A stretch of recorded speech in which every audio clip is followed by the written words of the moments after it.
जिंदगी के आखिरी 7 मिनट में आखिर होता क्या है? ये एक ऐसा सवाल है जो हम सबको कभी ना कभी सोचने पर मजबूर करता है। एक तरफ कुरान है जो इस सफर का एक एक कदम हमें बताता है, और दूसरी तरफ है जदीद साइंस जो हैरानकुन तौर पर अब उन्हीं हकीकतों को दरियाफ्त कर रही है जिनका जिक्र 1400 साल पहले हो चुका है। तो चलें इस गहरे राज से पर्दा उठाते हैं और देखते हैं कि ईमान और साइंस मौत के इस हतमी लम्हे के बारे में क्या कहते हैं। इस सफर को समझने से पहले एक बहुत अहम बात जान लें। हम सब हर रात अपनी मौत की मशक करते हैं। जी हाँ, हर रात। कुरान कहता है कि नींद एक छोटी मौत है। अल्लाह हर रात हमारी रूह यानी हमारे नफ्स को कब्ज कर लेता है और सुबह फिर से लौटा देता है। इसका मतलब यह है कि जिस दिन से हम पैदा हुए हैं हम मौत की रिहर्सल कर रहे हैं, और हर सुबह आंख का खुलना एक नई जिंदगी है, एक नया मौका जिस पे शुक्र अदा करना कितना जरूरी है। अच्छा, ये तो हुई रूहानी बात। अब जरा देखते हैं कि जदीद साइंस इस मामले में कहां तक पहुंची है। साइंसदानों ने कुछ बहुत ही हैरानकुन चीजें दरियाफ्त की हैं। उन्होंने पता लगाया है कि जब दिल की धड़कन रुक जाती है तब भी कहानी खत्म नहीं होती। असल में उस वक्त दिमाग के अंदर कुछ बहुत गैर मामूली हो रहा होता है। और ये बहुत ही दिलचस्प है। एक 87 साल मरीज पर एक तहकीक की गई। जब उसका दिल बंद हुआ तो डॉक्टर्स ने देखा कि इसके दिमाग में गामा लहरों का एक तूफान आ गया। अब ये गामा लहरें क्या हैं? ये दिमाग की सबसे तेज, सबसे एक्टिव हालत होती हैं, जैसे गहरी यादों का एक साथ वापस आ जाना, हकीकत को बिल्कुल साफ देखना, यानी बुलंद तरीन शऊर की कैफियत। मतलब दिल रुकने के बाद शऊर खत्म नहीं होता, बल्कि शायद अपनी जिंदगी के उरूज पर पहुंच जाता है। ये एक ऐसी हकीकत है जिसे साइंस अभी तक समझने की कोशिश कर रही है। और ये मुअम्मा उस वक्त और भी गहरा हो जाता है जब हम टर्मिनल लूसिडिटी को देखते हैं। जरा तसव्वुर करें, डिमेंशिया का एक ऐसा मरीज जो सालों से किसी को पहचान भी नहीं पाता, मौत से चंद लम्हे पहले अचानक बिल्कुल होश में आ जाता है। उसकी याददाश्त वापस आ जाती है, वो अपने प्यारों से साफ साफ बातें करने लगता है। मेडिकल साइंस के पास इसकी कोई वजाहत नहीं है। सवाल यह है कि एक तबाहशुदा दिमाग जो बरसों से काम नहीं कर रहा था, वो अचानक से मुकम्मल तौर पर कैसे ठीक हो सकता है? तो यहाँ एक बहुत बड़ा सवाल पैदा होता है। अगर ये सब कुछ सिर्फ दिमाग का खेल नहीं है, तो फिर वो कौन सी चीज है जो ये सब कर रही है? ये वो मकाम है जहां साइंस की हुदूद खत्म होती हैं और वहां से रूहानियत का सफर शुरू होता है। अब हम आते हैं कुरान की तरफ, जो हमें बताता है कि इस मादी दिमाग से आगे असल हकीकत क्या है।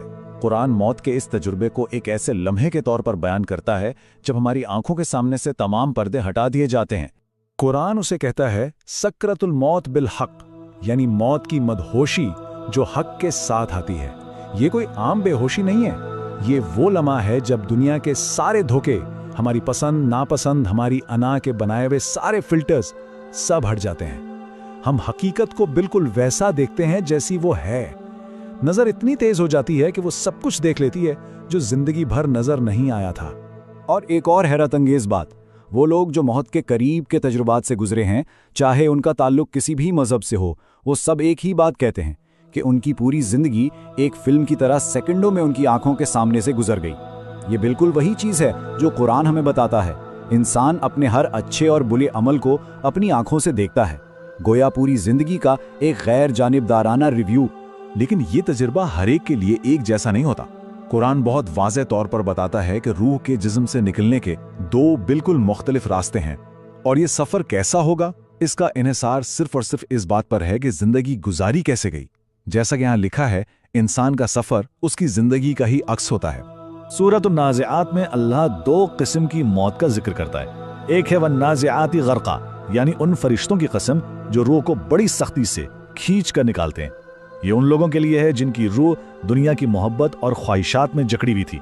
और दूसरी किस्म है वन्नाशिताती नश्ता, यानी वो फरिश्ते जो रूह को बहुत नरमी से, आसानी से निकालते हैं। ये उनके लिए है जिन्होंने एक पुरसुकून और अल्लाह की याद में जिंदगी गुजारी। कुरान इस आखिरी मरहले को भी बयान करता है जब रूह हल्क और हंसली की हड्डी तक पहुंच जाती है। इस मकाम पर यह दुनिया और अगला जहान आपस में मिल जाते हैं। इंसान का अपना इख्तियार, उसकी अपनी मर्जी मुकम्मल तौर पर खत्म हो जाती है और उसे अपने रब की तरफ ले जाया जाता है। तो इन सब बातों से हमें क्या सबक मिलता है?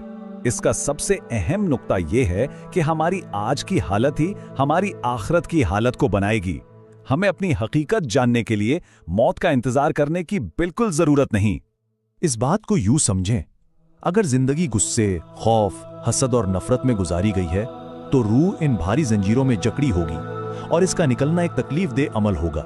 लेकिन अगर हम मोहब्बत, सुकून और शुक्रगुजारी की हालत में जीते हैं तो रूह हल्की और आज़ाद होगी और मौत एक पुरअमन और आसान सफ़र बन जाएगी। बुजुर्गों का एक बहुत गहरा कौल है, मरने से पहले मर जाओ। इसका मतलब जिस्म को मारना नहीं, बल्कि अपनी अना को मारना है। मुराकबा और जिक्र के जरिए अपने अंदर के शोर को खामोश करना और इस हकीकत को पहचानना है जो हमारी सोच से बहुत बुलंद है। अगर हम जीते जी अपनी अना को काबू कर लें तो मौत सिर्फ एक जिस्म से दूसरे जहान में मुंतकली का एक खूबसूरत तजुर्बा बनकर रह जाएगी। तो आज रात जब सोने लगें, जब मौत की रिहर्सल करें, तो खुद से ये सवाल जरूर पूछें, मैं किस हाल में जी रहा हूं? क्या मेरी जिंदगी सुकून में है या एक मुसलसल कश्मकश में? मेरी रूह आसानी से निकलेगी या सख्ती से? अपने आज को संवार लें, आखिरत खुद ब खुद संवर जाएगी। अगर इस गुफ्तगू ने आपको सोचने पर मजबूर किया है तो उसे लाइक करें, हमारे चैनल को सब्सक्राइब करें और बेल आइकन को जरूर दबाएं ताकि आइंदा आने वाले ऐसे गहरे तज्जिया आप तक पहुंचते रहें।